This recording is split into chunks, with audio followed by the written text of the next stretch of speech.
Titre à afficher, le crime parfait n'existe pas. En 1971, un homme a réalisé le braquage le plus spectaculaire de l'histoire, et aujourd'hui encore personne ne sait qui il était vraiment. Tout commence la veille de Thanksgiving, quand un homme calme, portant un costume sombre et des lunettes de soleil, monte à bord d'un avion à destination de Seattle, sous le nom de Dan Cooper. Il commande un whisky et un soda, puis tend calmement une note à l'hôtesse de l'air. Pensant qu'il s'agit d'un numéro de téléphone, elle la glisse dans sa poche sans la lire. Mais l'homme lui murmure alors: mademoiselle, vous devriez regarder ce mot, j'ai une bombe. À l'intérieur de sa mallette, elle aperçoit des fils rouges et une batterie. Les exigences de Cooper sont simples, il veut 200 000 $ en billets usagés et 4 parachutes. L'avion atterrit à Seattle. Les passagers sont libérés en échange de l'argent et Cooper ordonne alors au pilote de redécoller direction le Mexique en volant à basse altitude.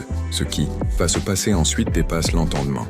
En plein vol sous une pluie battante et dans une obscurité totale, Cooper ouvre la porte arrière de l'avion et saute dans le vide au-dessus d'une forêt sauvage, avec son butin attaché autour de lui. Le FBI a lancé la chasse à l'homme la plus vaste de l'histoire des États-Unis. Ils ont fouillé chaque mètre carré de la zone pendant des mois, sans jamais retrouver son corps ni son parachute. La seule preuve découverte date de 1980, lorsqu'un petit garçon a trouvé des liasses de billets brûlés et décomposés au bord d'une rivière, mais Cooper lui reste introuvable. Aujourd'hui, l'affaire est officiellement classée, mais les théories continuent de rendre fous les enquêteurs. Est-il mort pendant la chute, ou a-t-il vécu le reste de sa vie comme un millionnaire anonyme sous une autre identité? À votre avis, est-ce qu'on peut vraiment sauter d'un avion en plein vol et s'évaporer pour toujours? Donnez-moi votre théorie la plus folle en commentaire. Conseil pour le montage visuel, 0 à 10. Une image ou vidéo d'un avion de ligne des années 70, avec un texte qui s'affiche « Il a disparu dans le ciel ». 10-30. Une image d'un homme en costume, style Mad Men, avec des lunettes de soleil. Montre une mallette qui s'ouvre. 30-50. Utilise des images de parachutistes ou de portes d'avion ouvertes en plein vol. Ajoute des effets de pluie et d'orage. 5-50. Fin. Des images de journaux d'époque et de billets de banque vieux et abîmés. Finis avec ton point d'interrogation habituel et une musique dramatique en fond.